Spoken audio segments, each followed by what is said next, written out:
Assalamualaikum warahmatullahi wabarakatuh. Ikhwani fil Islam, kalau kita perhatikan banyak banget di masjid-masjid di sekitar kita atau dimanapun gitu ya.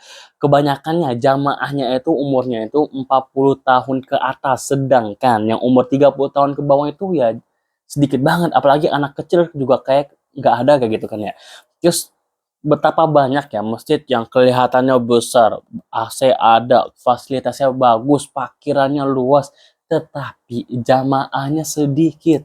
Tapi ada kebalikan juga nih, masjidnya kecil, tapi jamaahnya banyak banget, padahal parkirannya kecil gitu ya. Kok bisa gitu ya? Kok bisa masjid itu jamaahnya sedikit? Apakah orang-orang yang di sekitar masjid itu emang dia tuh nggak mau sholat, tapi apa jangan-jangan ada masalah di masjidnya begitu ya? Dan ini mungkin alasan ya, orang-orang nggak mau sholat di masjid. Ini mungkin hanya beberapa alasan dong yang saya rangkum ya. Ini alasan pertama, masjid suka dikunci, apalagi habis sholat isya kalau nggak sholat subuh. Bayangkan ya, para musafirun itu di tengah-tengah jalan mungkin dia merasa capek atau dia belum sholat.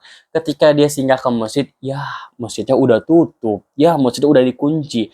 Kalau nggak dikunci, kalau dia udah masuk mau tidur ya, mau istirahat gitu, maaf bapak, maaf ibu, ini masjid bukan tempat tidur ya. Lah, seharusnya masjid itu dibuka 24 jam untuk tempat singgah juga, untuk tempat sholat juga ya. Masjid itu, ingat ya, bukan hanya untuk sholat, bukan hanya tempat untuk sujud, bukan aktivitas pun harusnya di masjid juga. Terus habis sholat subuh, contohnya ya, orang kan kalau habis sholat subuh ini mungkin ada yang ingin membaca Quran, lalu ada yang ingin baca Quran hingga terbit fajar matahari untuk sholat subuh ya, untuk mendapatkan pahalanya yang luar biasa. Tapi pas udah sholat ya, pas udah zikir ada baca Quran, maaf bapak, baca Qurannya di rumah aja ya, kami ingin tutup. Lah, kayak mana gitu loh ya. Kan ini seharusnya ya dimaksimalkan gitu. Masjid itu 24 jam dibuka untuk orang singgah, untuk orang apapun ya. Jadi bukan hanya untuk sholat kayak gitu kan. Kebutuhannya kita di masjid itu bukan hanya untuk sholat, brother ya. Ada kebutuhan lagi gitu. Kalau kita di tengah jalan, duh mulus nih, mulus. Bagus ada masjid, kita kan pasti ke toilet juga. Tapi kalau masjid ditutup kayak mana? Hah, gitu kan. Ingat, masjid bukan hanya untuk sholat, tempat singgah juga, tempat apapun juga. Sehingga orang-orang itu, ih di masjid itu enak banget ya, itu bisa gitu. Akhirnya orang tuh ada kesenangan di masjid itu ya, sehingga dia juga sholat di sana kayak gitu. Alasan kedua ya, banyak banget imam-imam di masjid-masjid ya, walaupun masjid besar, ketika dia melantunkan surat Al-Fatihah atau surat-surat yang setelahnya itu ya, bacaannya itu ya nggak ada tajwidnya, hancur. Masa bacaannya kayak gitu gitu ya. Contoh nih, Alhamdulillah. Lah, makmum yang dengarkan ya, kok Alhamdulillah sih? Wah, kok kayak gini sih? Loh, kok baca? Jadi ketika denger itu ya, kok bacaan kayak gini sih? Loh, kacau. Ah, udah besok nggak mau sholat di masjid. Sumpah ada kayak gitu ya. Bacaan apalagi sholat subuh. Wah, ketika sholat subuh udah denger kayak gini, kacau balau. Aduh, mendingan gak usah sholat subuh di sini lagi kan gak enak kayak gitu kan ya. Sumpah ini walaupun sepele ya, tapi kan seharusnya imam itu kan dipilih mungkin ada kriterianya kan ya, tajwidnya bagus, ya mungkin ahli Quran atau kayak gini-gini ya. Tapi kalau tiba kamu aja, ya nggak bisa, coba balau itu. Jadi makmunya tuh mending gak usah sholat di sini aja kayak gitu. Alasan ketiga, masjid hanya tempat untuk sholat saja atau mungkin tempat ceramah juga ya. Selain itu ya nggak ada gitu. Coba bayangkan kalau masjid itu mengadakan lomba-lomba, mengadakan acara-acara apa gitu, mengadakan acara camping untuk anak-anak, terus mengadakan lomba-lomba, lomba masak, lomba jurnalis, lomba apa lagi? Mungkin lomba futsal atau apa gitu.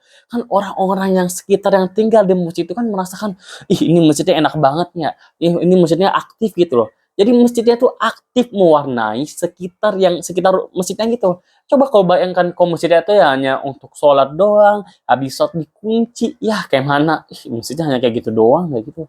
Jadi masjidnya seharusnya masjid itu mewarnai sekitarnya, warga-warga di sekitarnya. Untuk apa ya? Untuk datang ke sana, untuk menyenangkan mereka. Oh ini saya ingin sholat di sana, enak ah. Akhirnya mereka sholat di sana gitu loh, gitu oke. Alasan keempat, alasan terakhir.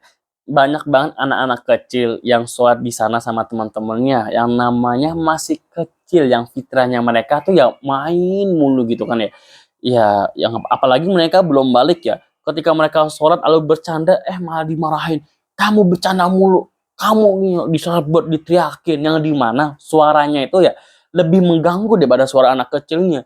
Jadi mungkin ada penjaga dulu, ini mana bocah nih, ini pas sholat udah dimulai nih, wallahi anak pernah lihat, wallahi saya pernah lihat, wallahi ya, saya pernah lihat nih ya, pas sholat udah dimulai, ini dia jaga, ini mana anak kecil, liatin dulu nih, anak kecil belum ada, gini-gini, kok bercanda, kamu gak usah berisik ya, kamu gak usah berisik, dia ancam kayak gitu, ya kayak mana mereka mau sholat kalau mereka diancam-ancam, dimarah-marahin, itu kan suatu hal yang normal. Seharusnya ketika anak kecil bercanda itu dipanggil, diarahkan, dibimbing.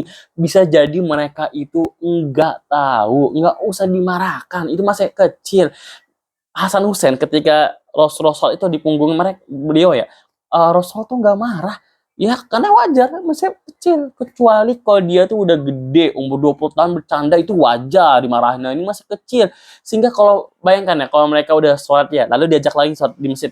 Ah nggak usah sholat di sana, itu dimarahin, ya gini-gini. Lah jadi yang salah siapa? Anak kecilnya atau yang itu yang marahinnya? Logikanya kayak gitu aja ya, oke? Semoga ini bermanfaat untuk antum. Ini mungkin hanya beberapa alasan, sebenarnya banyak banget nih. Tapi saya rangkum.